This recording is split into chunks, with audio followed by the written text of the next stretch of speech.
vierem um pouquinho para cá.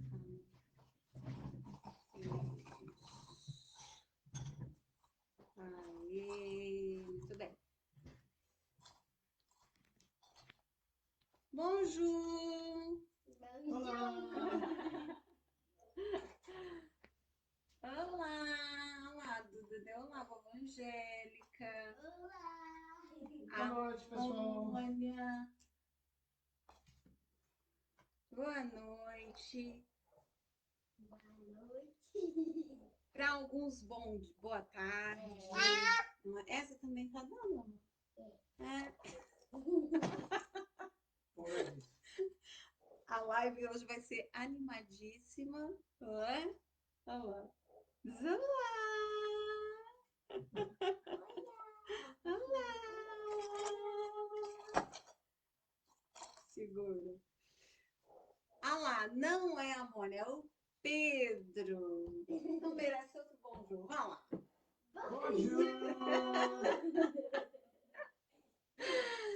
Muito bem, sejam muito bem-vindos. Nós vamos hoje iniciar aqui a nossa live, a nossa série de lives, né, a respeito da nossa história, a respeito do que nós vivemos. Pedro e Mônia, nós somos dois, só erramos a metade. Ah lá, dá lá para a tia Dinda, que está entrando.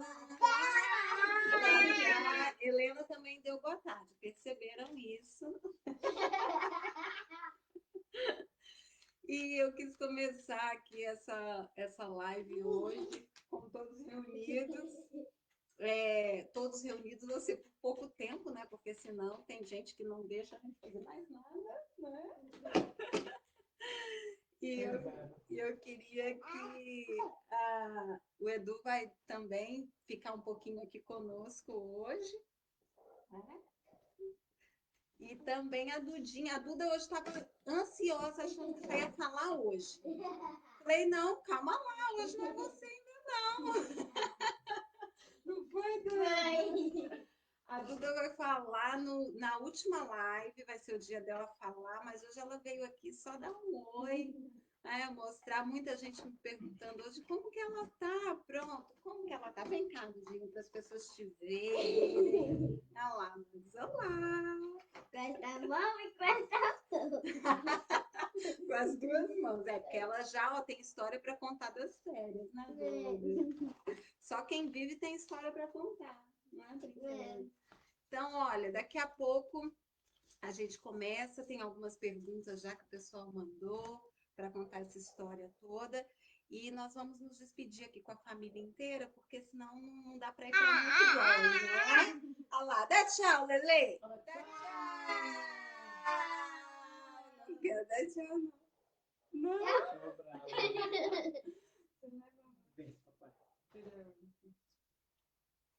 Tchau, pessoal. Dá tchau, manda beijo.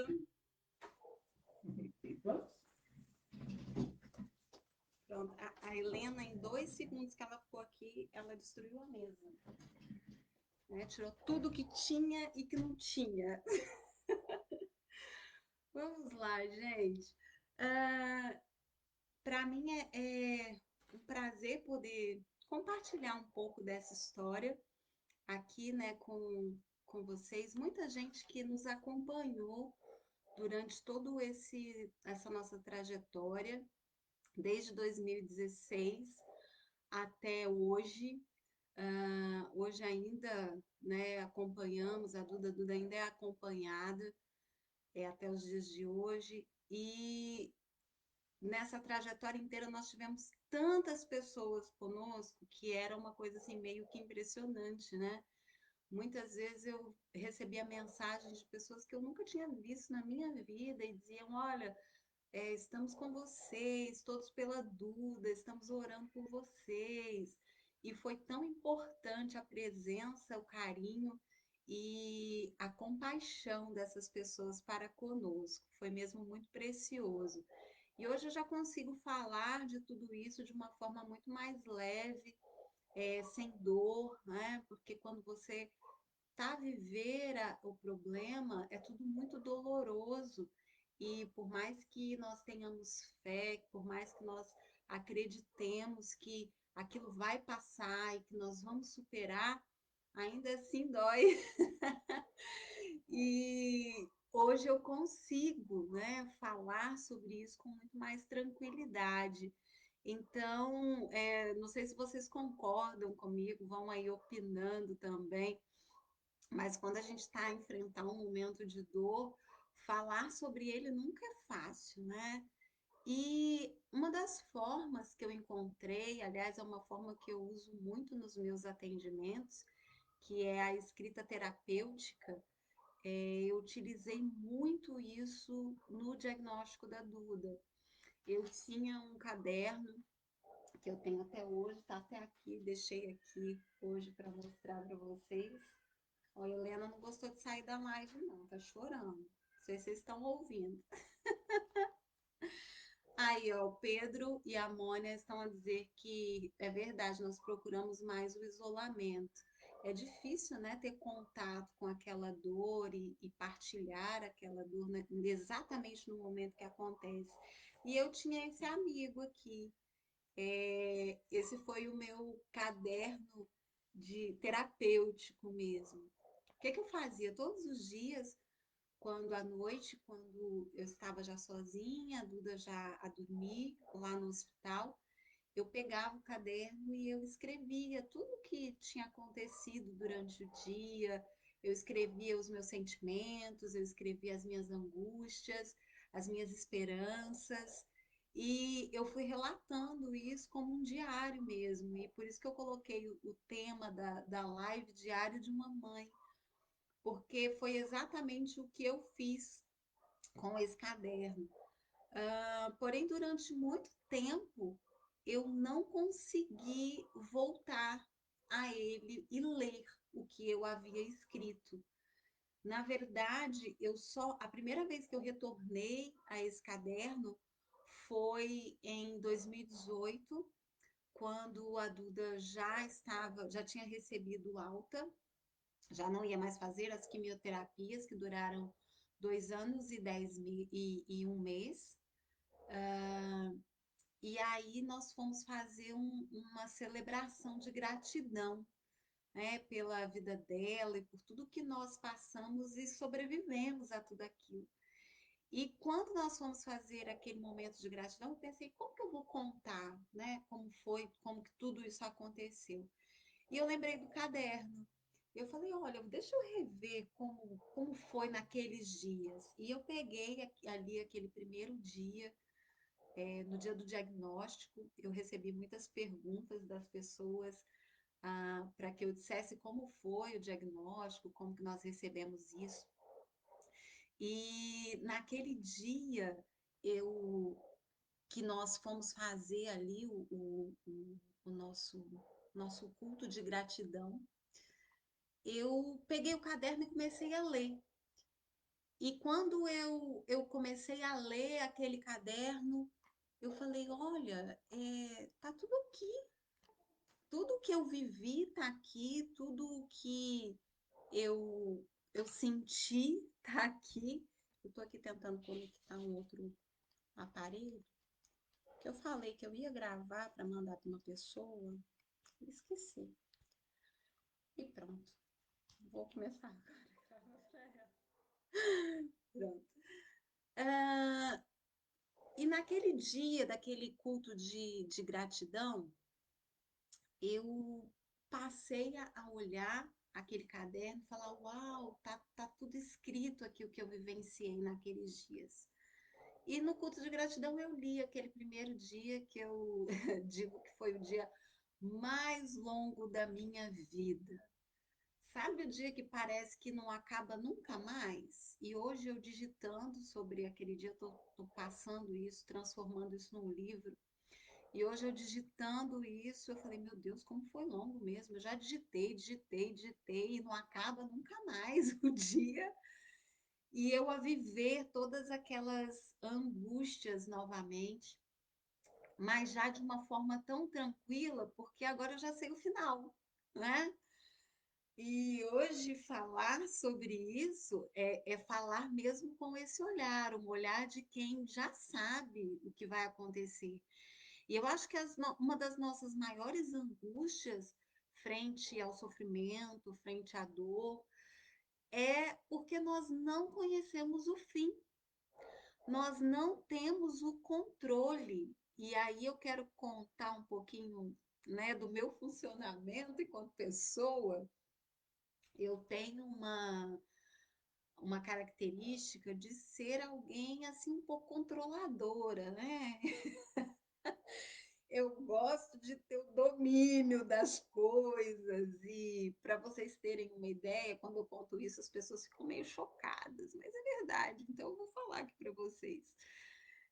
Quando eu fui casar, a hora que abriu assim as portas da igreja para eu entrar, eu lembro perfeitamente de eu ter olhado para as coisas, para decoração, as coisas que eu tinha contratado, né, as coisas que eu tinha pedido. E eu lembro que estava muito bonita a igreja, estava lá bem arrumada e tal. Só que eu lembro de ter olhado para coisas que eu contratei e não estavam lá. E essa foi a minha primeira reação quando eu entrei na igreja. Abriu a porta, eu olhei e pensei, olha, não colocaram aquilo e aquilo. E aí, logo depois que eu pensei, eu dei uma suspirada e falei assim, Samela, seu casamento, aproveita a festa, né? E aí fui eu me emocionar, me permitir emocionar e entrar, e aí pronto, e me emocionei e tal. Mas a minha primeira reação foi de querer controlar se estava tudo de acordo com o que eu queria. E então eu tenho essa característica muito forte em mim, eu queria que você que, né, se identifica aí com esse controle, postasse aí, eu te entendo, Sâmio. Quem me entende, levanta a mãozinha aí, né? Fala, eu te entendo.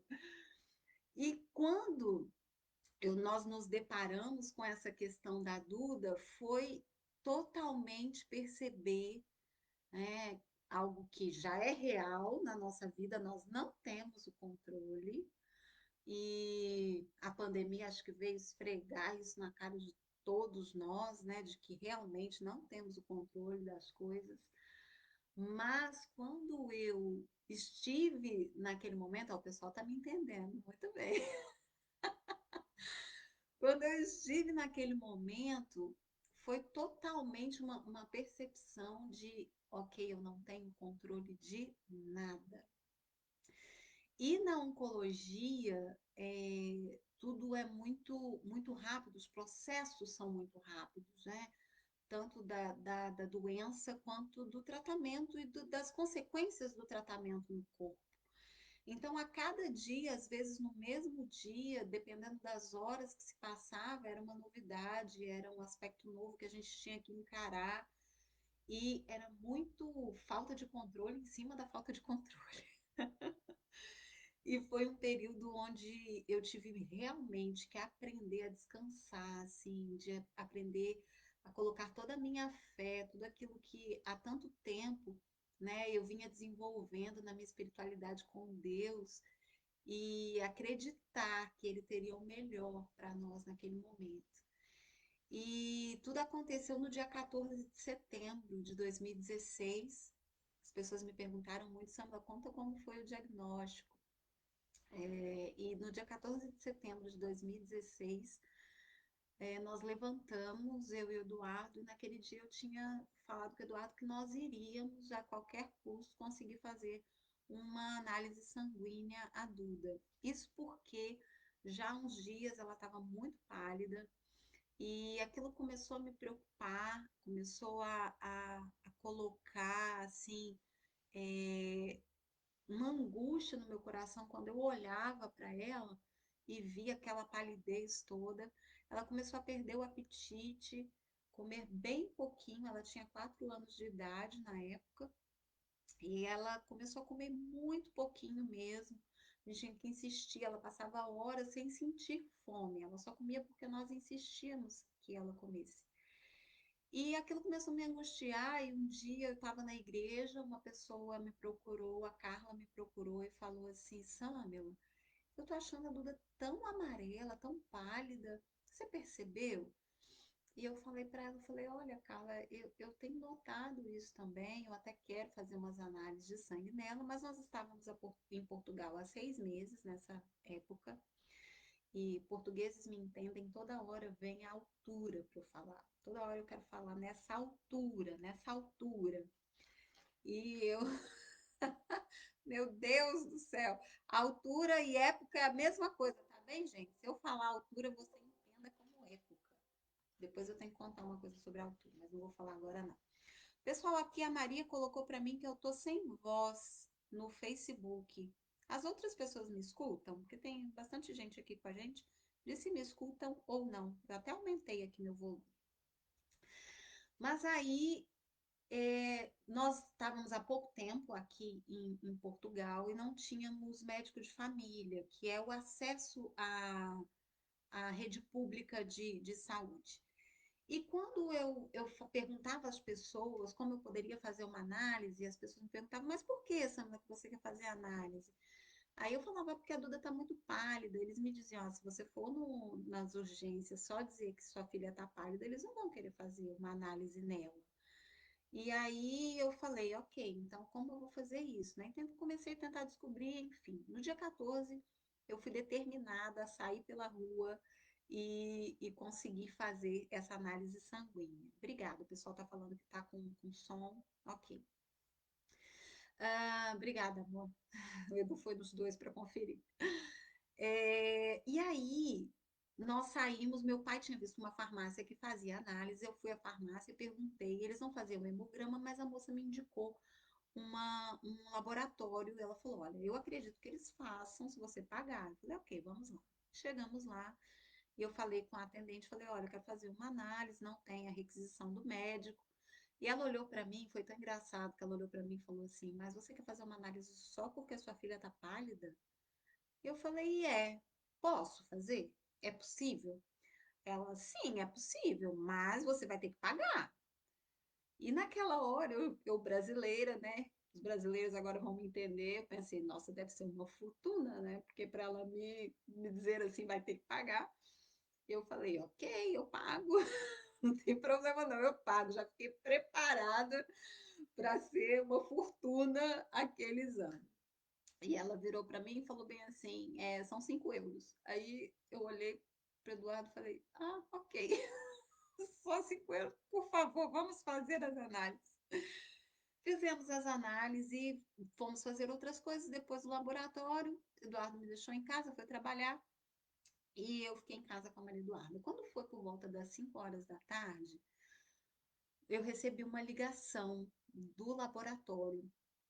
O médico responsável pelas análises ligou no meu telefone e pediu para que falar comigo. Eu estava tomando banho nesse momento e a minha mãe entrou meio aflita lá no banheiro, na casa de banho, e falou: Samila, é do laboratório, já com uma voz bem, né, nervosa.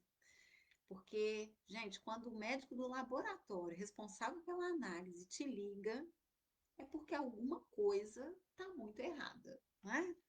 Porque senão, se o sangue não deu certo, se deu erro na coleta, qualquer coisa, quem vai te ligar é a atendente. Mas se o médico ligou, é porque o negócio tá feio. E aí, a hora que ela falou, é o médico do laboratório, eu gelei. E ele virou para mim e falou assim: olha, você é a mãe da Maria Eduarda? Eu falei: sou. Você vai pegar a sua filha agora e você vai direto ao hospital, às urgências em Aveiro. Você vai entrar lá e vai dizer que a tua filha está com um problema sério no sangue e que ela precisa de uma transfusão de sangue imediata. E eu, ok. E ele virou e falou novamente: você me ouviu? Eu falei: sim, eu ouvi. E ele repetiu: você vai pegar a sua filha agora, vai às urgências. Resumindo, gente, ele falou isso 3 vezes. E as 3 vezes ele me perguntava: a senhora está ouvindo? Eu não sei se é porque eu não gritei, eu não sei se é porque eu não fiquei desesperada no telefone, eu não sei o que foi que ele repetia para ter certeza de que eu estava realmente a entender o que ele dizia. Não sei se é porque eu tinha o sotaque brasileiro e ele achou que eu não estava entendendo o que ele falava. Enfim, após a terceira vez eu falei, sim, eu entendi. Aí eu repeti, eu falei, eu vou pegar a minha filha, vou às urgências do Hospital de Aveiro, vou dizer que ela fez as análises sanguíneas hoje, que o senhor me ligou e que ela precisa de uma transfusão de sangue. Aí, pois bem, então vá agora. Eu desliguei, saí da duche, do chuveiro, e peguei e liguei para o Eduardo. Quando eu liguei para o Eduardo, a minha mãe já tinha ligado para o Eduardo já estava a caminho de casa. E quando eu fiz isso, eu comecei a sair do duche e eu lembrei que eu estava com o cabelo cheio de espuma de shampoo, porque eu estava tomando banho. E eu falei, meu Deus, eu tenho que lavar a cabeça pelo menos. Voltei para dentro do duche e fui tirar o shampoo da cabeça. E enquanto eu tirava ali aquilo, as lágrimas começaram a correr o meu rosto e eu comecei a chorar, chorar.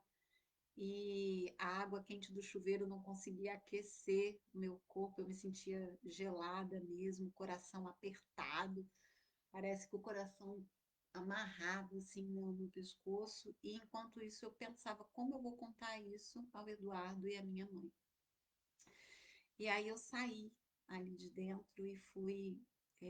Nisso que eu saí, o Eduardo já tinha chegado, não sei como ele conseguiu chegar tão rápido em casa.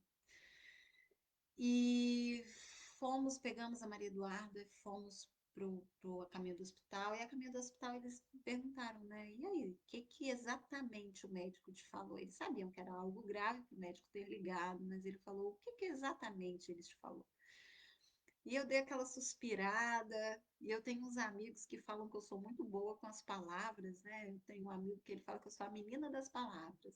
Quando tem alguém procurando uma palavra, eu falo, essa. E eles, é. Mas nesse dia, eu confesso para vocês que eu não consegui achar palavras, nem bonitas, nem que fossem mais prudentes para aquele momento. Eu sei que eu só repeti o que o médico falou. Eu falei exatamente o que o médico disse. Eu falei, o médico falou isso, isso, isso. E ficou um silêncio dentro do carro, um silêncio ensurdecedor, né? Como diz a minha mãe. Um silêncio ensurdecedor e nós não falamos mais nada até chegar ao pronto-socorro. Quando chegamos ao pronto-socorro, eu fui repetir mais uma vez. Deve ter sido por isso, gente, que o médico falou 3 vezes comigo, é porque eu tinha que repetir tantas vezes aquilo que ele falou para ficar bem gravado.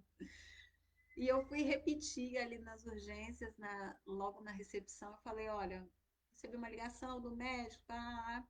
Imediatamente eles tascaram uma pulseira laranja na Maria Eduarda e nós entramos lá para dentro. Em 5 minutos a gente já estava sentado lá no gabinete da enfermeira. E em menos de 5 minutos nós já estávamos com uma equipe médica. E quando eu gosto de pensar em algumas coisas, né? Eu acho que é importante nós refletirmos sobre algumas questões. E eu já havia ido uma vez antes com a Maria Eduarda nessa mesma urgência, porque ela deu uma alergia a um corante de pipoca. E ela ficou toda empipocada e nós fomos às urgências e ela ganhou uma pulseira verde. Aqui você ganha uma pulseira de acordo com a urgência da tua doença, digamos assim. E se você ganhar uma pulseira verde, você fica horas ali à espera, né? Geralmente, a não ser que esteja muito vazio, que é pouco comum. Mas naquele dia da empolação dela, eu fiquei horas à espera para chegar lá e ver que era mesmo só uma empolação e passar um antistamínico, né? E nesse dia que nós ganhamos a pulseira laranja, eu pensei o quanto nós somos abençoados quando recebemos pulseiras verdes. Ficamos horas à espera para só tomar um anti-histamínico. Naquele dia, eu desejei profundamente ter uma pulseira verde e ficar 3 horas à espera de ser atendida. E às vezes a gente deixa passar, né, essas pequenas bênçãos que nós recebemos Às vezes, nesses momentos, a gente reclama que está ali há muito tempo à espera, que, ai, vim aqui só por conta do anti-histamínico. Graças a Deus que você foi só por causa de um anti-histamínico. Seja grato porque você ficou horas esperando, porque se você ficou horas esperando é porque não era nada grave. E nós entramos ali e quando foi a médica não esperou, o Eduardo tinha ido buscar os relatórios do laboratório, ela não esperou, ela já entrou em contato direto com o laboratório, recebeu as análises e em poucos minutos tinha uma equipe gigante assim rodeando aqueles papéis. E eu lembro de olhar para aquilo e cada movimento desse apertava mais o meu coração, né? Porque eu sabia que aquilo não era comum. Então, a cada movimento me certificava de que realmente tinha alguma coisa séria ali acontecendo. Não era só uma anemia, como eu julgava ser. E engraçado que a Duda tinha ido em maio ao Brasil com os avós, e eu tinha pedido, mãe, aproveita que vai ao Brasil, lá tem pediatras e tal dela, leva o pediatra, faz as análises, vê se está tudo certo. E ela tinha ido, e estava tudo bem com ela, ela tinha até detectado uma pequena anemia na época, mas que a médica falou que nem precisava de medicação, nem nada, que só com a alimentação resolvia. E quando ela começou a comer pouco, eu falei, pronto, pode ter sido que a anemia piorou. Apesar disso não ter nada a ver com a leucemia, viu, gente? Eu perguntei depois aos médicos. Eles disseram não, não. Mesmo que ela tivesse anêmica, não seria isso que provocaria em tão pouco tempo uma leucemia. E quando eles rodearam aqueles papéis, depois a médica veio até nós, começou a fazer algumas perguntas. Uma pessoa me perguntou quais foram os sintomas, Sâmia? E aí os sintomas foram a palidez, ela tinha uma palidez inteira, assim, quase como quando a pessoa fica com problema de fígado, hepatite, ela estava muito amarela, muito pálida. Ela perdeu o apetite, ela não perdeu energia, gente, ela brincava normal. Um dia antes ela tinha ido a um aniversário, brincou, correu, fazia tudo. Quanto a isso, não tinha afetado em nada. E a médica começou a me fazer algumas perguntas. E uma das perguntas que a médica me fez, ela examinou a Duda e a Duda estava com duas manchinhas pretas na perna. E a médica me perguntou há quanto tempo estavam aquelas manchas e se tinha mais.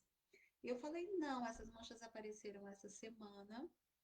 E eu, como a maioria das mães, tinha julgado que ela tinha batido a quina de uma mesa, né? Coisa de criança, a brincar, bateu a perna e ficou a manchinha.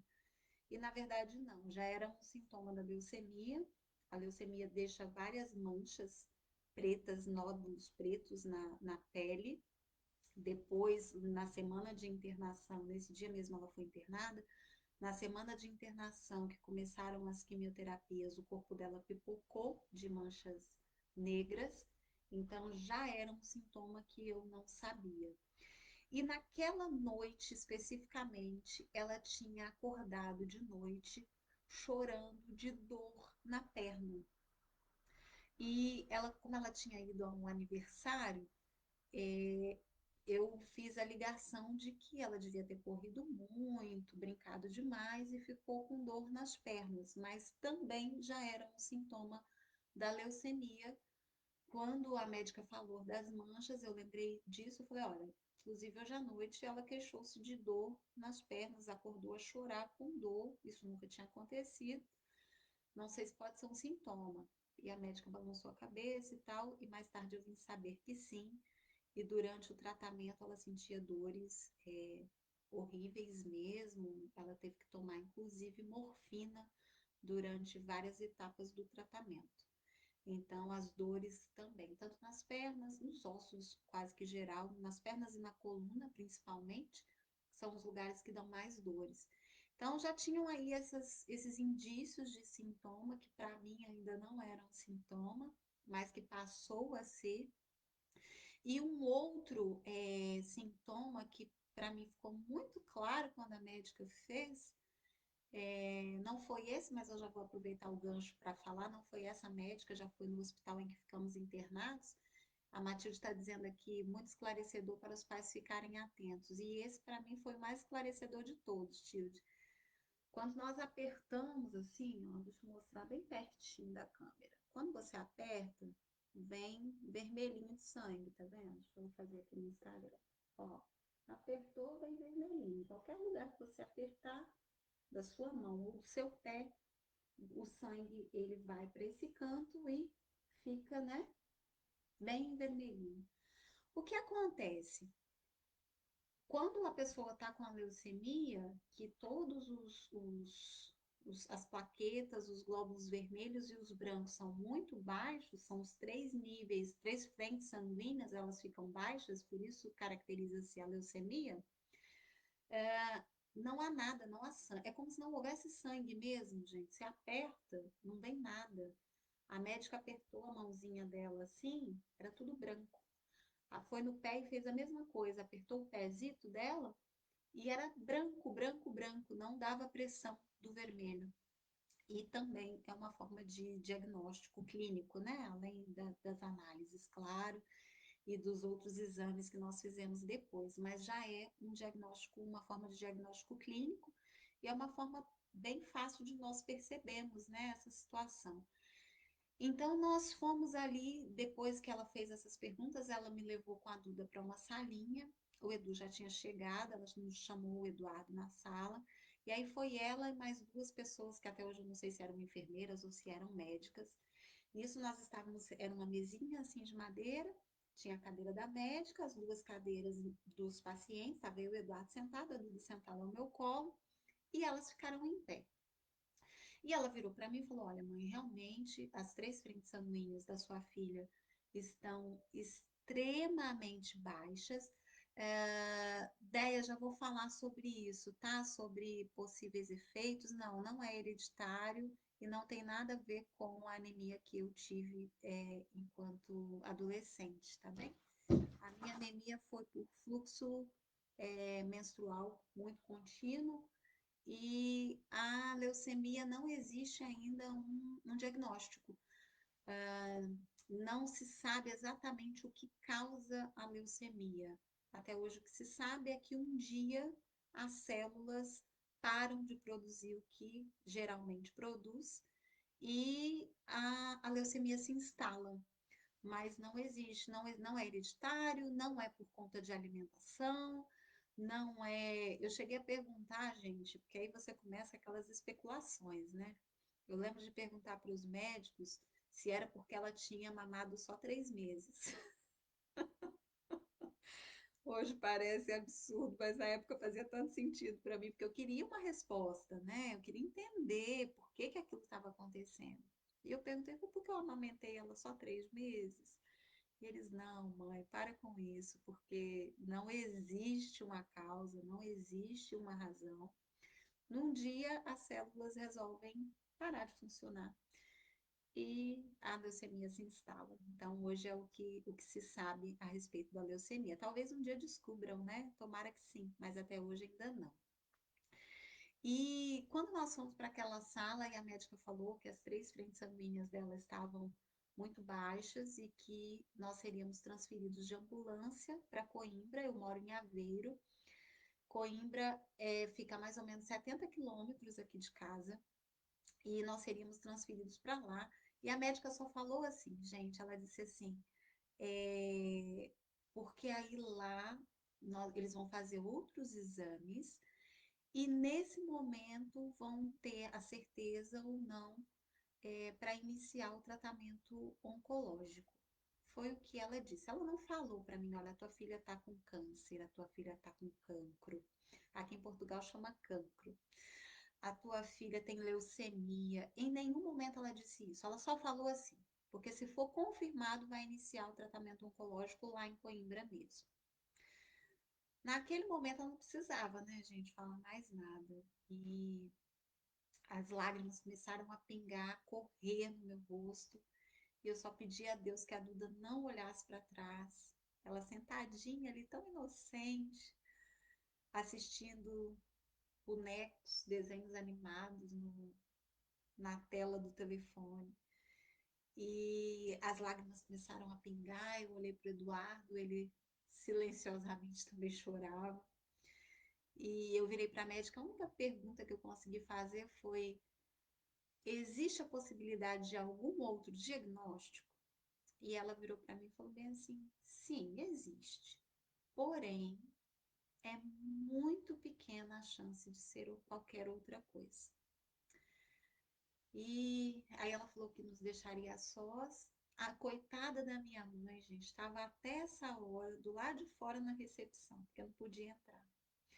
E todas as vezes que eu falo sobre isso, eu fico imaginando a aflição do coração dela naquele momento, né?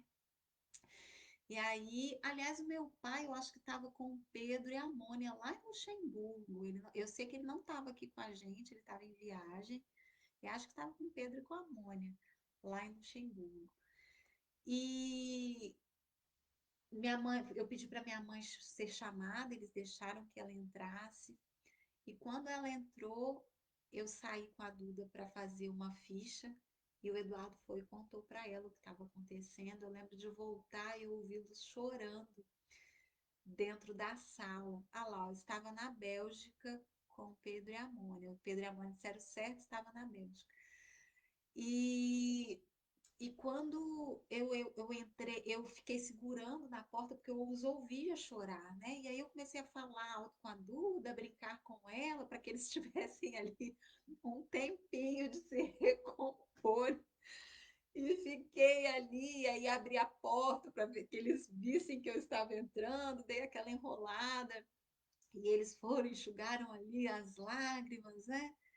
E depois entraram, nós entramos e rapidamente eles foram para casa para poder pegar coisas para possível internação.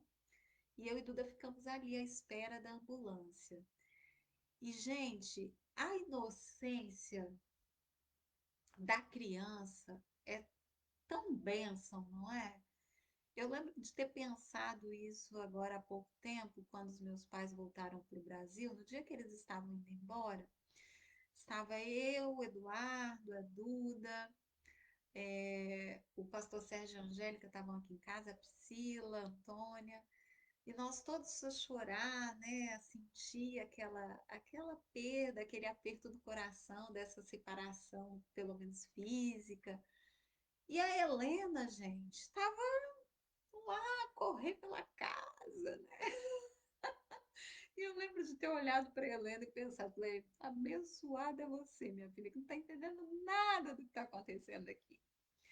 E naquele dia com a Duda foi a mesma coisa. Ela estava ali tão inocente. O pessoal está falando, né, sobre os momentos de aflição. E é mesmo, são momentos de angústia na alma, né? A alma da gente ficar aflita. E eu lembro de a Duda ali a brincar e ela virou para mim e falou bem assim: ô mãe, o que que é uma ambulância? Nós nunca tínhamos entrado numa ambulância, né? E eu falei: ah, filha, uma ambulância é um carro bem grande que leva as pessoas de um hospital para o outro para a gente chegar mais rápido. Porque assim, a ambulância não precisa de parar nos sinais. Toda a gente abre caminho para a ambulância, os carros saem da frente e ainda faz barulho, você sabia? Ela é, mãe? Eu falei, faz um. E ela ficou empolgadíssima para andar na ambulância. Eu lembro de ter olhado para ela e pensado, Deus, acho que é por isso que a gente tem que ser como criança, né? De se entregar mesmo com tanta verdade, com tanta esperança, com tanta inocência mesmo. Ela era totalmente inocente naquele momento. E nós entramos na ambulância e eu lembro que rapidamente ela entrou, ficou curiosíssima, né? Curiou tudo dentro da ambulância. Depois que ela curiou tudo, ela virou para o lado e foi dormir. O sono dos justos. Foi lá, ela dormir. Enquanto ela estava dormindo, eu pude me permitir, né, pensar em tudo aquilo e aí os pensamentos começaram a vir como um avalanche, assim. E E é tão interessante você pensar o quanto um pensamento ele puxa o outro numa velocidade tão gigantesca que é capaz de nem a fibra ótica ser tão potente quanto os nossos pensamentos. E eu lembro de uma coisa linkar a outra, e eu ali naquele momento de aflição, eu comecei a chorar. Graças a Deus não tinha nenhum enfermeiro ali atrás comigo, era só eu e a Duda e o motorista lá à frente. Os pensamentos não têm ordem, não, eles vêm como avalanche mesmo, eles te metralham, né? E, e eu comecei a pensar, a falar, e comecei a falar com Deus naquele momento, e comecei a dizer, olha Deus, eu não sei o que vai acontecer daqui para frente, eu não sei o que é isso que está no corpo da minha filha, eu não sei como nós vamos sobreviver a tudo isso. Eu só quero te pedir uma coisa, não me deixa sozinha, não. Eu lembro de dizer isso a Deus e de dizer, olha, Deus, sozinha eu não vou dar conta. E eu preciso dar conta, porque é a minha pequena que está ali. E isso é algo muito forte. Minha prima acabou de entrar aqui agora, Poliana, tem um testemunho muito bonito também a respeito do câncer. Teve câncer de mama. E eu acho que deve ser uma coisa totalmente diferente a gente viver, né, o câncer e você ter um filho que vive isso. Porque quando a gente tem uma dor no filho, o nosso desejo, e os pais e mães que estão aqui vão me entender perfeitamente o que eu estou dizendo, o nosso desejo é exatamente pegar aquilo ali, tirar do seu filho e colocar em você. A sua vontade é que, por favor, né, deixa eu tirar de você, eu sofro, eu aguento, mas você não. E a Duda tinha 4 anos quando isso aconteceu. Ela era muito frágil, muito pequenina, né? Muito. Ela não estava pronta. Não, acho que nós nunca vamos estar prontos para isso, é verdade. Mas olhar para uma criança de 4 anos é você realmente pensar de que, meu Deus, ela é muito nova para viver isso, né? E a minha família toda entrando aí agora, hein, meus lindos. Deia, Tchalau, sejam bem-vindos. Eu vi que minha avó entrou, gente. Minha avó, a coisa mais linda, 86 anos, me assistindo aqui no Instagram, pensa. Não é para qualquer um, não. E olhar para aquela fragilidade daquela criança ali, doía ainda mais o meu coração, sabe? Eu acho que se fosse comigo, não seria tão doloroso como viver isso com ela. E eu lembro de ter chorado muito naquele caminho e de ter pensado, eu queria tanto conhecer Coimbra, mas eu não queria conhecer desse jeito, né? Eu lembro de ter pensado isso a caminho, eu ainda não tinha ido a Coimbra, eu tinha curiosidade de conhecer. E lembro de ter pensado, não era assim que eu queria conhecer Coimbra, mas vamos a isso. E quando nós chegamos ali, já tinha uma equipe à nossa espera.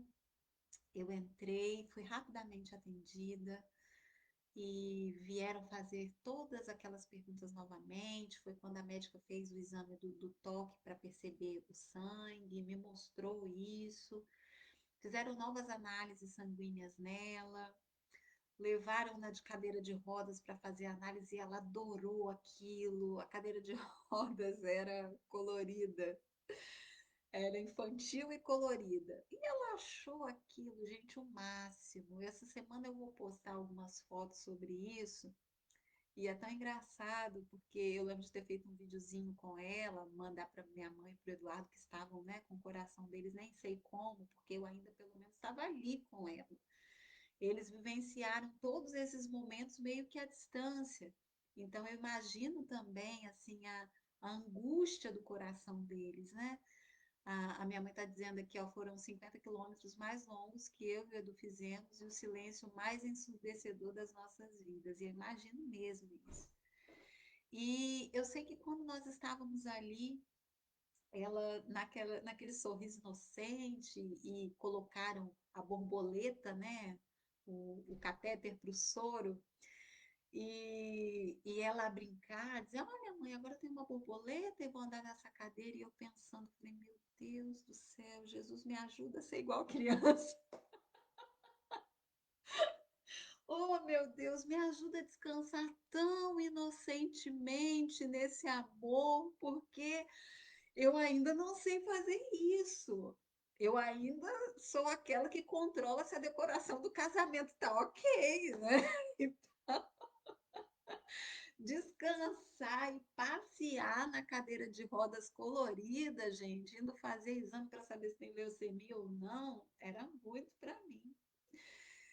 E eu sei que passado uma meia hora mais ou menos, estávamos ali, os médicos me chamaram na sala e eles me perguntaram, perceberam meu sotaque, né? E perguntaram: você não é daqui, você é brasileira? Eu disse sim. E eles disseram assim: e quando você vai ao Brasil? E curiosamente, eu tinha uma passagem para o Brasil, eu, Eduardo e Maria Eduarda, para o dia 26 de setembro, ou seja, 12 dias depois daquele dia. Nós tínhamos a nossa passagem comprada, nós voltaríamos ao Brasil, porque nós iríamos fazer trâmites de visto no Brasil. Nós havíamos vindo para perceber se realmente ficaríamos e estaríamos voltando para o Brasil no dia 26. Quando eu falei para eles que eu voltaria no dia 26, eles arregalaram o olho desse tamanho assim para mim. E a hora que eu vi que eles estavam assustados, eu virei e falei assim: olha, nós vamos ao Brasil, ainda dizer que vamos, né? Nós vamos ao Brasil, porém, nós vamos só para resolver questões de documentação e retornamos a Portugal. Quando eu falei que iríamos retornar, eles deram uma suspirada e disseram assim: então, mãe, vocês não vão ao Brasil agora.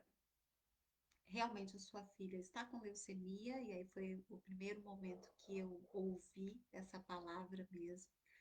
A sua filha tem leucemia.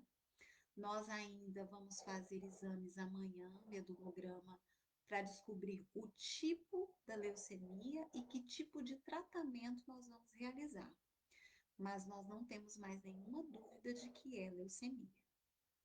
Então, o tratamento é longo e vocês provavelmente vão ficar um bom tempo sem poderem ir ao Brasil. E nós ficamos aliviados de saber que vocês iam para voltar. E eles viraram para mim e falaram: mas o que que vocês fazem? Eu falei: eu sou psicóloga. A hora que eu acabei de dizer que eu era psicóloga, aí eles deram risada e falaram assim: que ótimo. Então, você já pode começar por você. E eu dei risada e eu falei assim: olha, eu tô tentando, eu tô tentando. Não vai ser fácil, mas eu vou tentar. E naquele momento eles me disseram que a gente já seria internada, que a Maria Eduarda já iria receber as primeiras doses de sangue e de plaqueta, porque ela tinha quase nada daquilo no organismo, e que no outro dia de manhã nós faríamos o medulograma, que é um procedimento que é feito no centro cirúrgico, é bem doloroso, né? É a punção na medula para tirar o líquido da medula e descobrir que tipo de leucemia é, para saber que tipo de tratamento faz. Em resumo, ela teve LLA, que é a leucemia mais comum nas crianças, e eu lembro de alguns dias depois os médicos se reunirem conosco e me dizer: mãe, olha, se existe alguma época para que uma criança tenha leucemia, a melhor época é a época que a tua filha está tendo. Ela ela tá na melhor idade, as meninas recuperam-se melhor do que os meninos, não se sabe o porquê, mas é o que os estudos mostram. E o tipo de leucemia dela também é o que tem melhor tratamento, melhor resposta ao tratamento. Então, se isso tinha que acontecer em alguma época da vida da sua filha, é melhor que tenha acontecido agora. Eu acho que eles queriam acalentar o meu coração. Confesso que não produziu muito efeito. Naquele momento não teve muito resultado, mas ok, eu tinha uma informação de que tínhamos boas probabilidades de tratamento, de cura, né? E aí voltei, olhei para minha filha e pensei, Samela, agora é a hora de você ser forte por ela, porque o pior ainda está por vir, né? E dei aquela respirada, meu marido chegou, olhou para minha cara e fez assim, do tipo, e aí? O meu marido escreveu alguma coisa aqui que eu não consegui ler, deixa eu voltar. Ele falou assim: o carro foi no piloto automático, nem sei onde estava. Aliás, nem percebi por momentos que estava com a sogra ao meu lado. Eu imagino a aflição deles ali. Ah, Deus agindo na tormenta, trazendo esperança, com toda certeza, com toda certeza. E quando Eduardo olhou para mim, fez assim, do tipo, o que que deu, né? E eu olhei para ele e só fiz assim, é isso mesmo. Era o que nós, né, tanto temíamos ouvir. E eu lembro dele pegar a Duda e começar a fazer um carinho nela.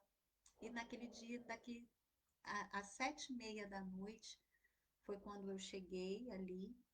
E às 9 horas nós já estávamos adentrando a ala da oncologia.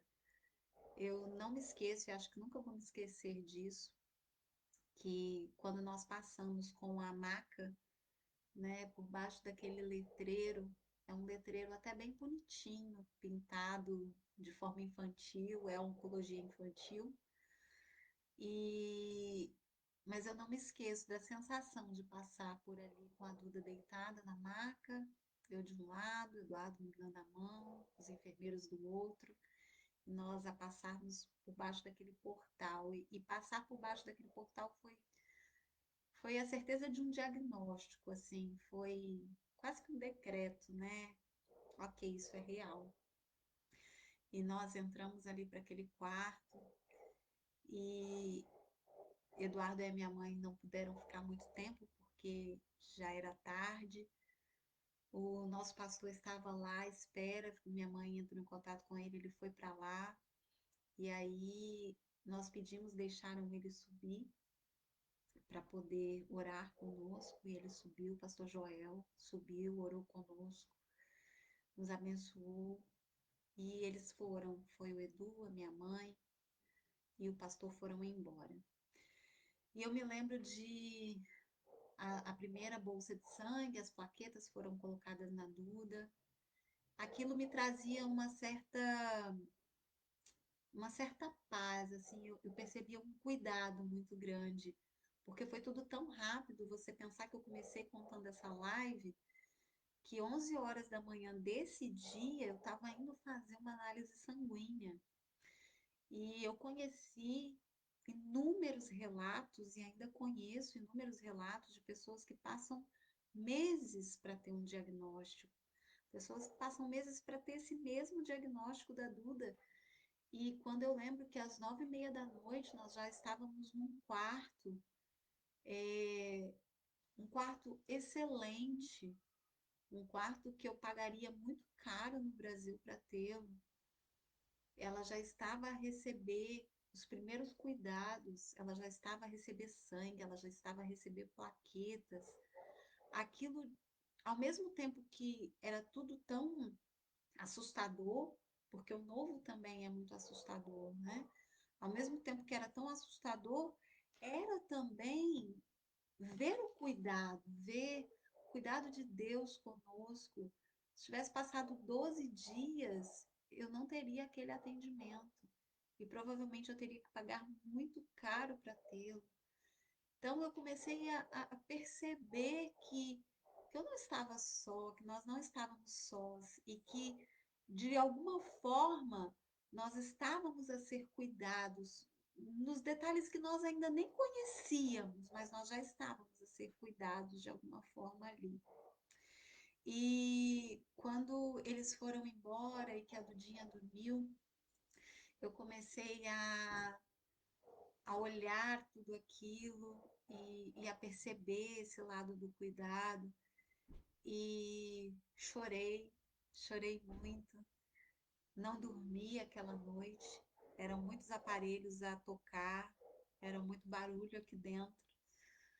E eu lembro de ter falado com Deus, eu lembro de ter dito assim, olha, Deus, eu sei que eu não tenho controle. Foi uma admissão da minha falta total de controle. E eu lembro de ter dito: olha, Deus, eu sei que eu não tenho controle. Tem alguém a sair aqui com o carro. Ah, mas eu quero entregar isso aqui nas suas mãos. Eu quero dizer que, seja o que for que vai acontecer, porque eu não tinha ideia, gente, se a minha filha seria curada ou se a minha filha iria morrer. Eu tinha muita clareza de que essas duas possibilidades elas eram reais, tanto da cura quanto da morte, né? E naquele momento eu resolvi entregar, assim, dizer, ok, isso não me pertence mais, não tem mais nada que eu possa fazer aqui. Então eu vou entregar e eu vou confiar de que o melhor vai ser feito. E o melhor naquele momento, de coração, assim, podia ser tanto a vida quanto a morte.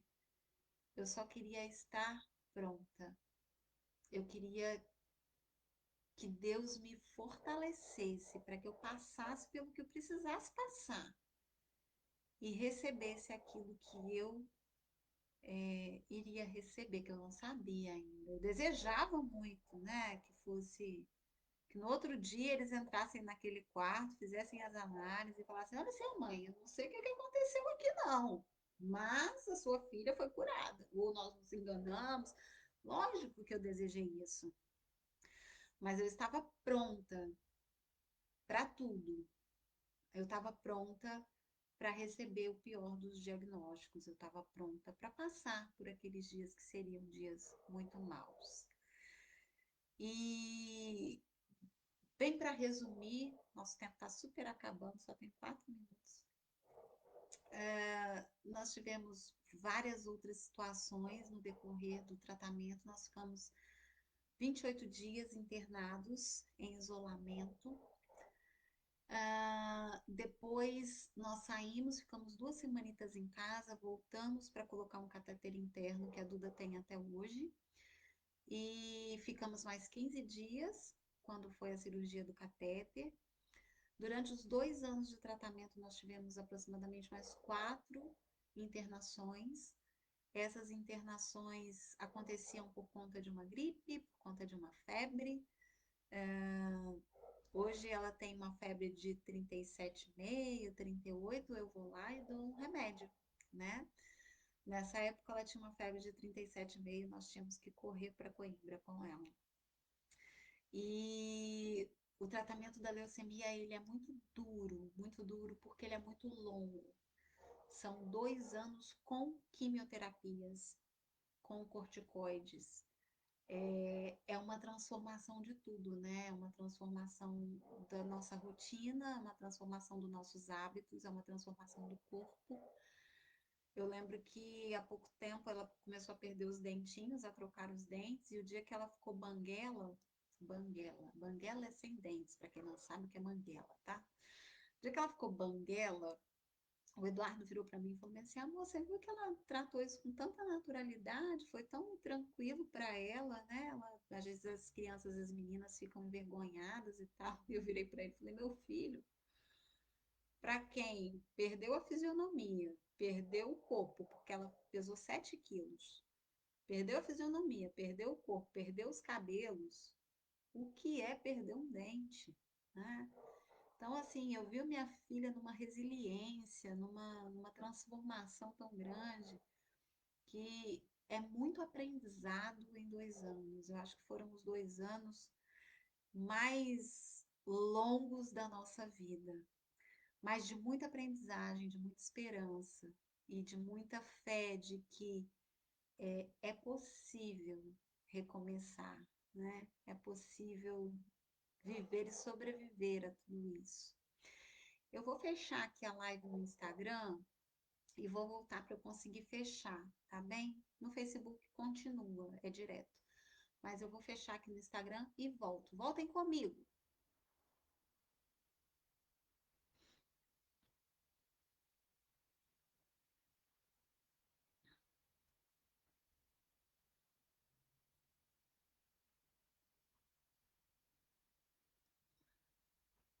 Só um pouquinho, gente. O pessoal que está comigo aqui no Facebook, deixa eu só passar aqui no Instagram para eu poder fechar aí para vocês, né?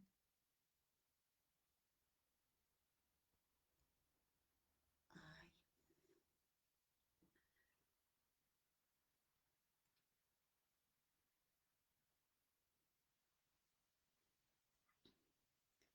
pronto, acho que já consigo voltar.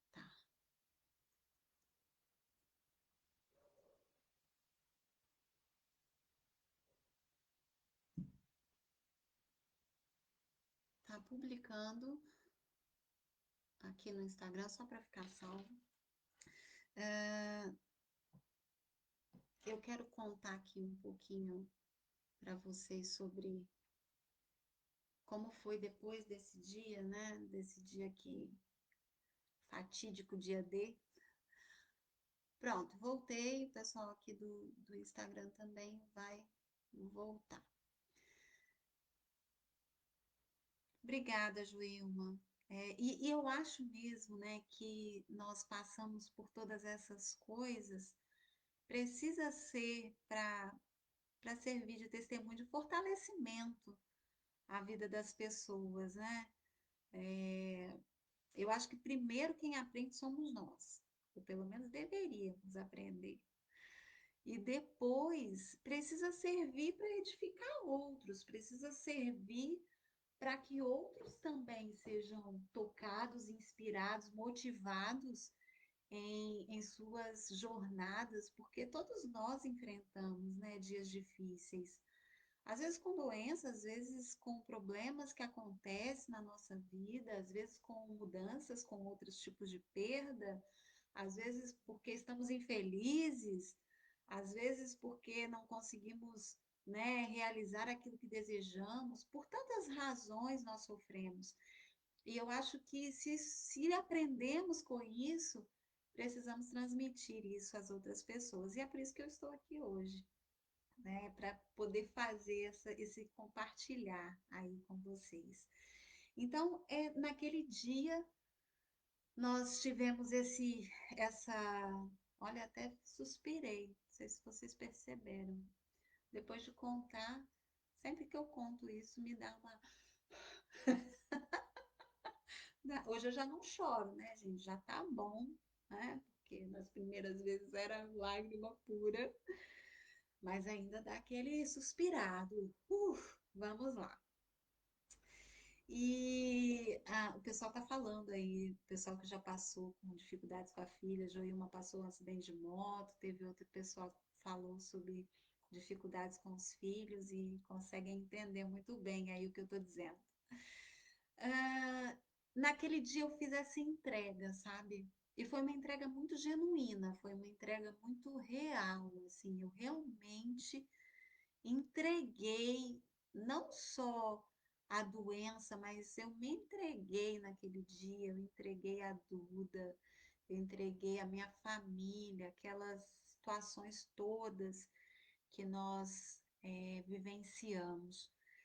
E a partir daquele dia, um dia atrás do outro, eram dias de novidades, né? Minha mãe está falando que os aprendizados não só foram tantos, mas que continuam aprendendo com a história e a ver o que Deus fez. Acho que sim, cada vez a gente percebe um detalhe diferente, né? Que é tão precioso para nós. E todos os dias nós tínhamos uma novidade, né? Era um procedimento novo, era uma reação nova no corpo dela. Como eu falei lá no início, todos aqueles sintomas que a médica me perguntou, naquela mesma semana eles, assim, despontaram na vida dela. Ela encheu de manchas, ela começou a ter muitas dores, muitas dores. Ela acordava de noite chorando aos gritos de dores, ela tomava morfina para dor direto, né, na veia. Ah, isso tudo antes dos cabelos até começarem a cair.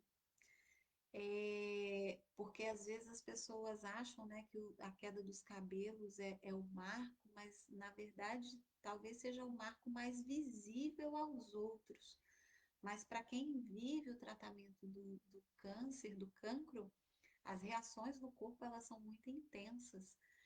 E eu lembro que em 7 dias, mais ou menos, ela já não andava, ela não tinha forças na perna para andar. E para irmos à casa de banho, a casa de banho é banheiro, tá bem, gente? Olha, eu tenho que traduzir para os dois lados. Ô, situação, meu Deus. Traduzir o que era banguela, que o Pedro e a Mônica colocaram aqui, banguela, gostei. E agora eu vou traduzir o outro lado. Casa de banho é banheiro. Então, quando eu falar casa de banho, entenda banheiro. Quando eu falar banheiro, entenda casa de banho, por favor. Quase uma poliglota na língua portuguesa, e assim vamos nós. E o Edu está falando aqui que não era possível planejamento ou expectativas. Gente, isso trabalha com o nosso controle, tá? Porque planejamento zero, zero, zero, zero, zero, zero. E quando nós íamos levá-la à casa de banho, era tudo no colo, ela não tinha força, ela não conseguia apoiar as perninhas dela e andar.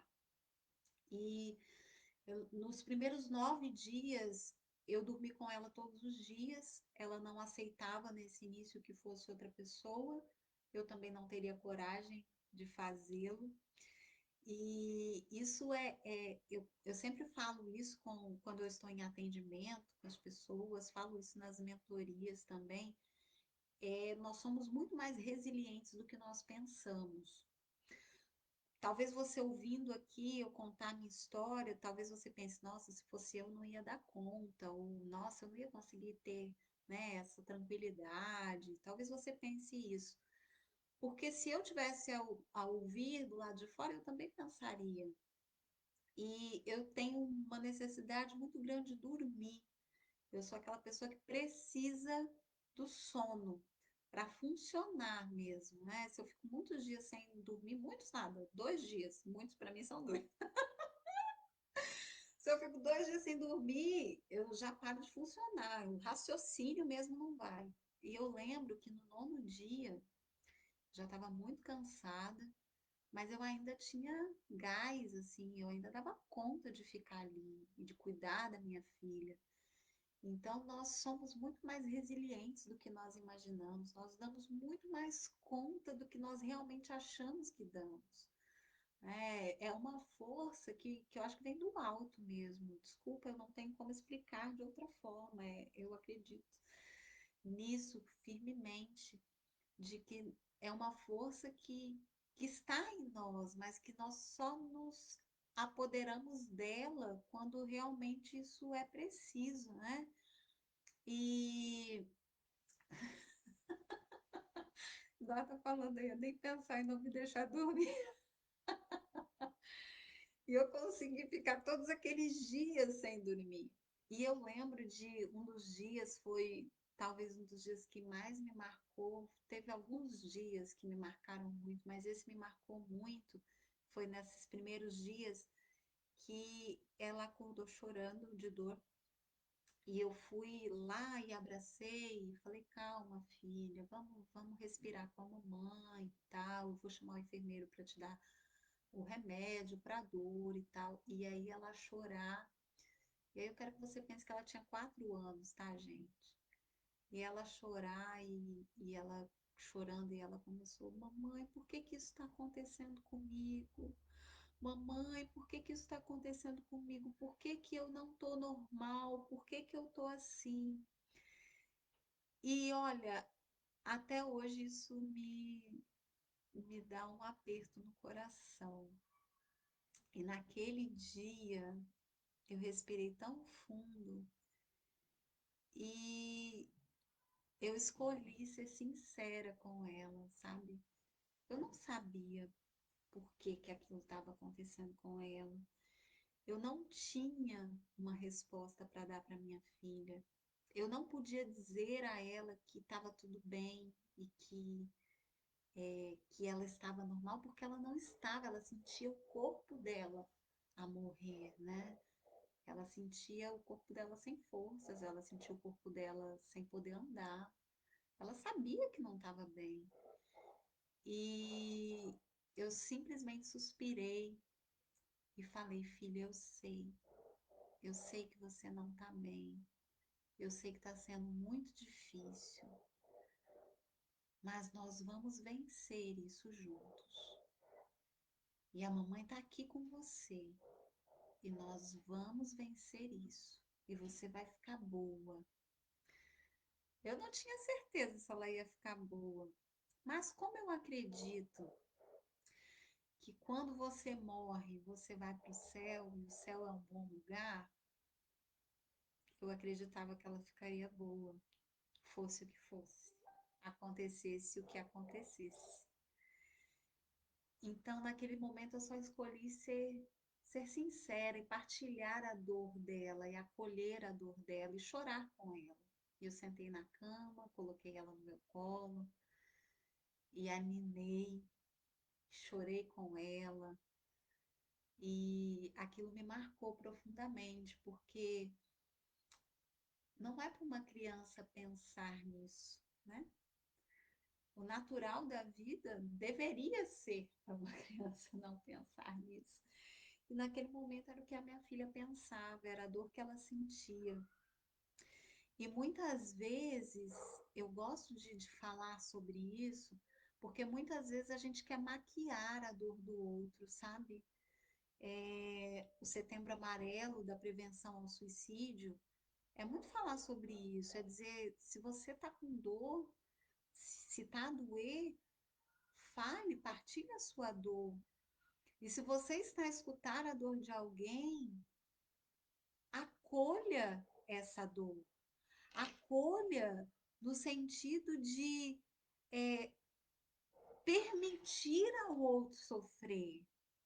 Porque às vezes, quando o outro está a chorar, eu lembro muito e provavelmente você já viveu e viu isso em alguns momentos, em velório, por exemplo, que as pessoas estão a chorar e o que, que as pessoas falam? Ah, não chora, não fica assim. Eu lembro de uma vez, uma amiga minha da faculdade, quando ela perdeu o pai, uma amiga muito querida que tenho reencontrado agora, e eu lembro de muitas pessoas a rodearem naquele dia e dizer, olha, não chora, não fica assim. E eu lembro de já ter chamado no cantinho e dito a ela, chora sim, é a sua dor, é a sua tristeza, é o seu pai. Você tem todo o direito de fazer isso. E isso é acolher a dor, sabe, gente? Nós não precisamos viver essa dor o resto da vida, não é isso. Hoje eu estou aqui contando para vocês um momento de dor, como nós vivemos, como nós vencemos isso, e hoje já não me dói mais. Não me dói nada dizer que a minha filha teve leucemia. Para mim é super tranquilo dizer isso. Então eu não peguei essa dor e vou carregar e falar, nós somos, né, os coitados da terra, porque a minha filha teve leucemia de forma alguma. Porém, nós podemos nos dar o, não é nem o luxo, né, porque não é luxo nenhum, nos dar o presente de sermos humanos, acho que é isso. Acho que nós podemos nos dar o presente de sermos humanos. E como humanos nós sofremos e vamos sofrer, gente, tá? Já sofri antes disso, já sofri depois disso e provavelmente vou sofrer mais. Mas também podemos ter alegrias infinitas. E naquele momento eu acolhi a dor da Maria Eduarda. Nós, como Eduardo falou, cada dia era uma novidade. Nós passamos por muitos momentos, momentos muito difíceis, momentos menos difíceis, momentos em que eu vi uma resiliência na minha filha que eu vi poucas vezes em pessoas, e ela é mesmo muito resiliente. Ela fazia um procedimento que é a injeção da quimioterapia direto na medula. E essa injeção, ela é feita com um anestésico. Passa o anestésico local e dá aquele cheirinho para as crianças e para os adolescentes poderem estar inconscientes, né, para fazer o exame. Acontece que a inconsciência causava muita confusão a ela. Ela ficava depois muito aflita, ela não sabia o que tinha acontecido, ela não sabia onde ela estava, ela chorava. E a médica começou a perceber o tanto que o anestésico fazia mais confusão do que o exame. E aí, um dia, a médica falou, Sâmia, mãe, eles não conseguem falar muito meu nome aqui, então ela me chamava de mãe. Até hoje eu sou só a mãe da Maria Eduarda no hospital.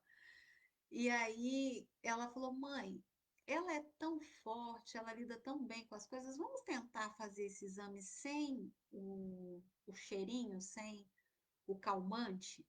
Se ela não der conta, a gente dá o calmante e pronto. Falei, tá bem, vamos lá. Conversei com ela, filha, quer tentar? Quer. E aí, como é o exame? Ela tem que ficar com as perninhas cruzadas, dobra para frente, tem que ficar imóvel, e a médica pulsa a medula, tira o líquido, porque eles aproveitam já para fazer análises, e depois injeta a quimioterapia. Então, não é assim algo muito simples, né? E a primeira vez que nós fomos fazer, a única coisa que a Maria Eduarda fez foi me dar a mão, mãe. E eu fui, dei a mão a ela, e ela ficou ali quietinha, fez o exame. A médica olhou para minha cara e falou assim: Você tem uma miúda muito especial. E eu olhei para a médica, dei uma risada e falei: Eu tenho mesmo. E eu tenho mesmo uma miúda muito especial. E sempre que chegava estagiário, médico residente, alguém novo lá, a médica ia lá, olha, Duda, vem cá que eu quero te apresentar. Essa aqui é a miúda que faz exame sem anestesia. A médica chamava os adolescentes para ver ela fazer o exame, para ver se encorajava eles fazerem sem anestesia. Eles não queriam, eles falavam, ah, ok, mas eu quero anestesia. Então, nós fomos aprendendo a como lidar com tudo aquilo. Para mim, uma das maiores dificuldades era lidar com as tristezas dela e com os medos de morte, né? Algumas vezes ela chorou correndo para mim a dizer que estava com medo de morrer. Você ouviu uma criança, você ouviu a sua filha dizer para você que ela está com medo de morrer quando você não pode dar garantias da vida dela, é algo muito duro ao nosso coração. E eu lembro de naqueles dias pensar, e aí, o que eu faço? Eu encorajo ela a acreditar, eu falo, filha, realmente você pode morrer, eu choro com ela, e eu escolhi ter fé, eu escolhi acreditar que aqueles dias iriam passar. Muitas vezes, quando ela chorava com medo de morrer, ela estava pele e osso, ela estava a tremer de fraqueza, ela estava com dores, ela não conseguia andar, ela não conseguia comer, nós tínhamos que fazer 4, 5 tipos de comida para que ela comesse um pouquinho. Eu escolhi ter fé, eu escolhi encorajar minha filha a ter fé. E esses dias lendo sobre o quanto os nossos pensamentos, eles comandam o nosso corpo, né? Aquele dia que você acorda assim e pensa, ai, hoje eu não tô bem, sabe? Todo mundo já teve isso, né, na vida? De acordar e pensar, ai, hoje eu não tô bem. E aí você começa a sentir um monte de coisa de que você não tá bem. Você começa a sentir dor de cabeça, você começa a sentir cansaço, você começa a ter uma angústia, uma tristeza. Porque o que a gente manda para o cérebro, ele manda para o corpo, literalmente. E eu escolhi ensinar a minha filha a acreditar que ela ficaria bem, a acreditar que existia um Deus que cuidava de nós e que estava ali a cuidar. E eu via esse cuidado a todo momento. Eu vi esse cuidado em não ter embarcado para o Brasil sem saúde, porque eu já não tinha mais. Eu vi esse cuidado quando a Maria Eduarda estava a tomar a sua 14ª químio específica, que eu já esqueci o nome dela, mas era uma químio que ela tomava de 15 em 15 dias, asparaginase, esse é o nome. E era a que dava mais reações no corpo todos os dias. E eu lembro que quando ela estava a tomar a 14ª, que já era uma das últimas desse tipo de quimioterapia, saiu uma notícia que o Brasil havia comprado um lote dessa quimioterapia da China e que o lote estava adulterado. E que por conta dessa adulteração, várias crianças que estavam a fazer o tratamento estavam a ter reações de convulsões, houve mortes, houve várias reações que não são as reações da quimioterapia, era sim porque estavam adulteradas. E o país ele compra e distribui, ok? Então, todas as crianças que estavam naquela época a fazer aquele tipo de quimioterapia estavam a receber aquela quimioterapia. E eu lembro que a minha tia, Malu, mandou essa reportagem. Ela mandou até preocupada, né? Querendo saber, será que é a mesma que é aí e tal. E eu lembro naquele dia de receber uma porção de cuidado tão linda, porque naquele dia eu pensei, eu tô no lugar certo, sabe? Eu eu tô no lugar para ser cuidada da forma certa. Se eu estivesse lá, era isso que a Duda estava a tomar nesse momento. Ela estaria a tomar quimioterapia adulterada. E foi uma porção de cuidado, e cada porção de cuidado que a gente procurava ver nas mínimas coisas, nos mínimos detalhes, na resiliência da Duda, nas brincadeiras que nós fazíamos ali no hospital. Aliás, falei sobre isso esses dias na pandemia, nas lives de pandemia. Escolha deixar memórias. Escolha que memórias você quer deixar nos teus filhos. Nós escolhemos deixar memórias de afeto, memórias de esperança, memórias de paz. A minha filha nunca nos viu em angústia profunda. Ela nos viu tristes, sim. E algumas vezes, quando eu chorava com ela ou por ela, e quando ela me perguntava, mãe, eu falava, sim, filha, a mãe está triste. Hoje o coração da mãe está muito apertado, mas um abraço seu já vai ajudar a mãe. E aí ela vinha e me abraçava e nós chorávamos juntas. E quando isso acontecia, eu estava imprimindo memórias na minha filha. Nós fazíamos cabana em cima da cama dela lá do hospital quando ela não dava conta de levantar da cama. Nós temos vídeos gravados embaixo da cabana, ali em cima da cama. Quando ela dava conta de sentar à mesinha, nós íamos brincar de boneca. E há pouco tempo ela tem um boneco que nós brincávamos muito no hospital e que eu falava que era a galinha doida. Né? É que a galinha tem uma cara meio assim. E eu dizia, eu fazia uma voz engraçada com o boneco. E esses dias nós arrumamos os brinquedos dela e a galinha doida apareceu. E ela pegou a galinha doida e começou a fazer o som que eu fazia. E ela disse assim: mãe, sabe o que eu mais lembro do hospital? E eu falei: o que, filha? Aí ela: das nossas brincadeiras. E agora eu vou me emocionar.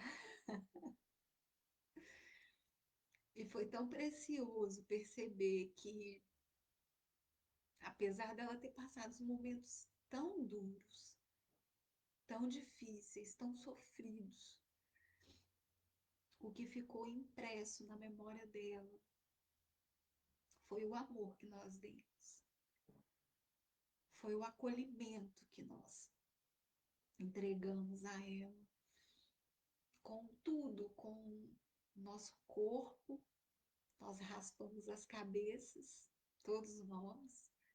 Eu tenho esse mundo de cabelo e fiquei careca. Meu marido raspou a cabeça. Nós nos entregamos de corpo, de alma, de espírito.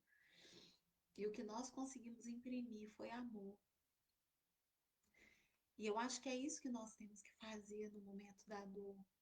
Eu teria aqui milhares de testemunhos para contar, milhares de situações que nós vivemos. Mas se eu posso deixar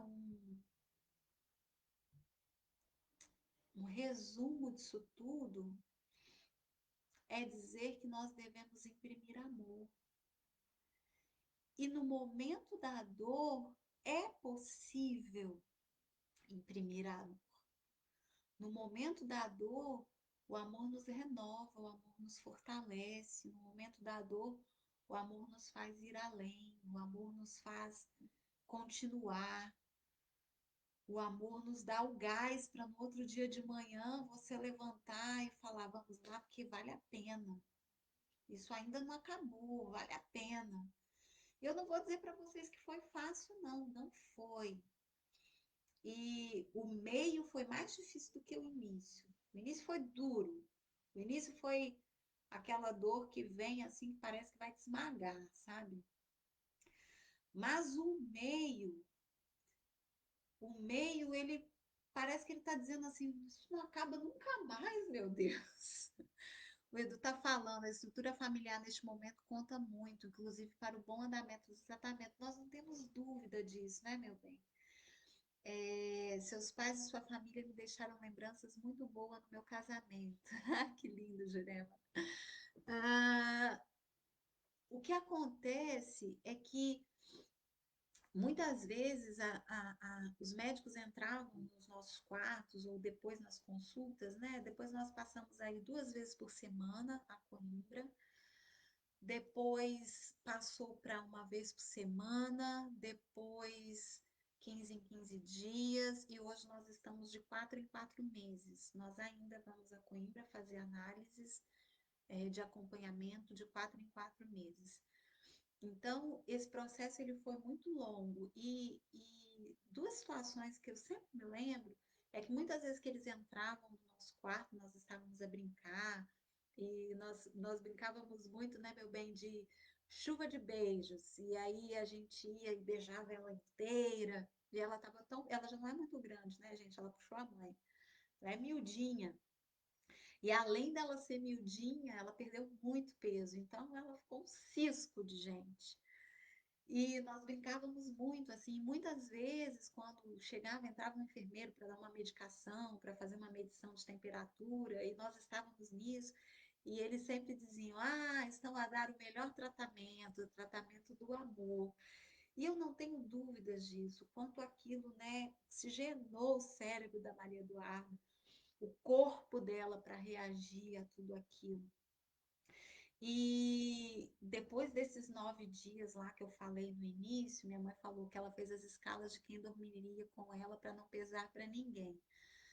Nós conseguimos, e eu vou publicar essa semana a respeito da Casa Acreditar. Acreditar está com a campanha aí também do Setembro Dourado. E a Casa Acreditar é uma casa aqui em Portugal, que ela a casa chama Acreditar Associação de apoio aos pais e crianças em tratamento do cancro. E ela fica dentro do complexo do hospital. Todo hospital oncológico que tem a casa Acreditar, ela fica no estacionamento do hospital, literalmente. E é uma casa compartilhada, né? Tem os quartos, parece um motel, tem os quartos, para acolher as famílias que as crianças estão internas com tratamento de câncer. E essa casa, ela é super bem montada. Eu vou postar fotos depois para vocês verem. E tem uma cozinha compartilhada, você tem direito a um espaço na geladeira, no frigorífico. E você pode cozinhar, você dorme lá, tem uma brinquedoteca, tem uma sala de TV, é super acolhedora. E para mim fez toda a diferença ter acreditar ali conosco naquele momento, porque foi quando eu me permiti dormir fora do quarto de hospital, porque eu sabia que eu estava ali a travessia de um estacionamento. Então, se acontecesse qualquer coisa, a qualquer hora do dia ou da madrugada, eles me ligariam e eu estaria ali, eu já estava ali, eu só estava em outro prédio. E aquilo para mim foi assim, nossa, um bálsamo mesmo, foi um presente de Deus acreditar na nossa vida. E é gratuito, as famílias não pagam absolutamente nada por essa casa, por essa hospedagem. Ela é mantida, né, por instituições e por pessoas. Então, se você quiser apoiar a Acreditar, você pode investir na Acreditar para que ela continue a apoiar outras crianças. E quando isso aconteceu, a Duda fez uma escala de quem dormiria com ela. Então aí ela passou, né? Ela escalava, amanhã vai ser o papai, depois vai ser a avó. Às vezes falhava, às vezes eu tinha que ser 2 dias seguidos, mas já era um descanso, né? Eu já conseguia ir para acreditar e dormir uma noite inteira de sono, o que também foi muito necessário para mim e para que nós conseguíssemos, né, vivenciar todos aqueles dias que viriam pela frente. Mas eu não tenho dúvida nenhuma de que aquilo, como reagimos, né, ao dia mal, faz toda a diferença nos resultados. Os resultados da Maria Eduarda foram de cura completa, graças a Deus. Hoje ela está com 8 anos. Quem não viu, ela estava aqui no início da live, depois você pode voltar lá para ver como ela está hoje. Está super bem, nós ainda fazemos análises de 4 em 4 meses, o que para mim, vou confessar para vocês, me dá uma certa tranquilidade, saber que está tudo bem mesmo, né? E ela, durante todo esse período de acompanhamento, foram 2 anos de quimioterapias, e nós ficamos quase 3 anos sem ir ao Brasil. Depois de 3 anos que nós pudemos voltar, minha família vivenciou tudo isso à distância. Também foram guerreiros junto conosco, né? Sempre nos apoiando e torcendo por nós. E o que eu quero resumir aqui hoje é que o dia mal, ele vai passar. Quando nós estamos nele, parece que ele não vai terminar, né? E que pode ser um dia, dois, no nosso caso, 2 anos e meio, mas acredite, ele vai passar. Quando nós estávamos lá no meio da luta, foi quando, para mim, foi mais difícil, porque no início eu fui aquela leoa, né? E depois eu fui cansando, e eu falei, meu Deus, isso não acaba nunca mais, e as reações continuavam, e ela debilitada, e internações, e não podia isso, não podia aquilo, tantas limitações, e aquilo vai sugando as suas forças. E parecia mesmo que não ia acabar nunca mais. Mas hoje eu estou aqui para te dizer que passou. Hoje eu estou aqui para te dizer que vai passar. Que você precisa esperar mais um pouquinho, que você precisa persistir mais um pouco, que você precisa confiar mais um pouco, que você precisa acreditar mais um pouco, que você precisa lutar mais um pouco. Nós não desistimos, nós lutamos até o fim.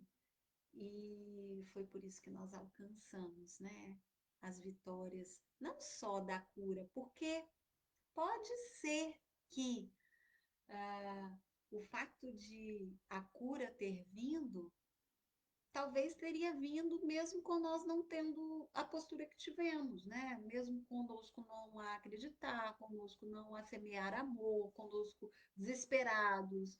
Tantas mães que eu via desesperada lá. E um dia, nesse meio, eu cheguei no hospital muito acabada mesmo, porque foi as semanas que nós iríamos passar aí apenas uma vez na semana, e nós fomos todos os dias, porque nós chegávamos lá e tinha alguma alteração que ela não podia fazer, a análise, o exame e o tratamento. E aí a médica falava, mãe, não vai dar, vai ter que voltar amanhã. E eu voltava para trás, 70 quilômetros, e no outro dia, estava lá de novo. E foi assim a semana toda. Quando chegou na sexta-feira, eu entrei, acho que eu entrei com cara de derrota mesmo, gente. Entrei no consultório da médica, ela olhou para mim e falou bem assim: o que que você tem, mãe? E aí eu falei assim: eu tô cansada. Dei uma suspirada e falei: tô cansada. Aí ela olhou para mim e falou bem assim: não desiste, não. Eu nunca te vi sem um sorriso no rosto. E quando ela falou aquilo, as lágrimas pingaram assim no meu rosto, porque a médica me dizer que ela nunca tinha me visto sem um sorriso no rosto me fez pensar, né, sobre quanto eu estava vivendo aquilo de uma forma bonita. E eu falei para ela, eu falei, vai passar. Semana que vem eu volto melhor. Mas porque eu havia criado uma expectativa de que nós só iríamos a partir daquela semana uma vez na semana. E a minha expectativa foi totalmente frustrada. E eu fiquei muito acabada. E mais uma vez eu tive que, né, falar, Samela, você não tem o controle. Viva cada dia o que você tiver que viver. Seja grata pelo que der certo. Respire fundo pelo que não der, porque isso um dia vai acabar. Então, naquele momento, eu dei aquela respirada e voltei, né, para a guerra, que ainda durou um bocado. Mas é isso que eu quero deixar para vocês hoje. A nossa experiência é. Aí, ó, a Tonha foi chamar já, o pessoal querendo ver a Duda. Já vem, a Duda já vem. E foi mesmo essa percepção de que o dia mal, ele parece que ele vai te matar, gente. Por isso que ele é mal, tá? Mas olha, confia, né? Amanhã o sol vai brilhar. O sol vai brilhar novamente. E é por isso que nós estamos aqui esses dias para compartilhar com vocês que o sol vai novamente brilhar. Enquanto a Duda vem, eu quero agradecer todos vocês que estiveram aqui conosco. Você possa compartilhar também essa live com alguém que você sabe que precisa ouvir essas palavras, não necessariamente alguém que esteja passando pelo câncer ou por um tratamento de leucemia, mas pessoas que precisam de ter as suas esperanças renovadas, né, e que possa alcançar de alguma forma a vida dessas pessoas também. Na semana que vem, na quinta-feira, nós vamos compartilhar com familiares aqui que viveram, que estão a viver o câncer e que vão também contar um pouco de como tem sido essa experiência e de como eles têm enfrentado e o meu convidado é o meu primo, casado com a minha prima, que tem enfrentado o câncer de uma forma tão linda que eu falei, não, eu quero que você compartilhe isso também, porque ele tem renovado em mim também a minha fé e eu acredito que vai renovar a sua. Então, quinta-feira que vem eu espero vocês aqui para essa partilha. Pode entrar, filha. Ela tá ali na portinha. Ela sabe que quando eu tô aqui não pode entrar. Vem cá, princesa, o pessoal quer te ver de novo. Olha lá, olha que riqueza, gente. Vê se não é muita riqueza na minha vida. Olha lá, não é minha xerox? É a riqueza da minha vida, isso aqui. Aí ela fala, mãe, agora eu sou a riqueza número 1, né? Porque agora você tem duas riquezas. Eu falo, filha, agora a mamãe tem duas riquezas. Mamãe ficou mais rica agora. E na outra quinta-feira, na última quinta-feira do mês, a Dudinha vai falar aqui na live. Não é, Duda? O que você vai contar aí pro pessoal? Hã? Assim, Hum. perguntas, responder perguntas. Responder perguntas. Muito bem. Então, mandem perguntas que vocês queiram que a Duda responda sobre como foi viver tudo isso. Não é, filha? E ela vai responder aqui para vocês. Ela tá ansiosa, ela queria que fosse hoje, na verdade, tá bem? E durante essa semana eu vou postar algumas dessas vivências iniciais nossa, a partir aí do dia 14 de setembro, né, de 2016, para que vocês possam acompanhar um pouquinho do como foi tudo isso. Olha lá, disseram que você tem um sorriso igual ao meu. E também, na última semana de setembro, eu vou estar lançando um e-book que conta um pouquinho sobre essa nossa experiência, né? O meu diário, aquele que eu falei lá no início, minha escrita terapêutica. Então, acompanhe aqui com a gente, compartilhe com quem você acha que isso pode fazer sentido e vamos aí semear gotas de esperança na vida das pessoas, tá bem? Muito obrigada, um beijinho para vocês, beijo, beijo. Beijo. E postem ali na live que ficou gravada o que foi essa live para você, ok? O que você, o que ficou para você, o que ficou marcado, o que você percebe aí que fez sentido na sua vida, na sua história, comenta lá embaixo, tá bem? O Eduardo falou que a Duda puxou os dedos do pé dele. E ele falou outra coisa já. Ele também falou outra Você quer coisa ver o que aqui o em papai cima. falou? Ah lá, Duda, É, papai é seu fã. já li. Eu já li. Muito bem. Olha, um beijinho. Obrigada a todos. E até quinta-feira que vem. É. Tchau, tchau. Vamos lá encerrar.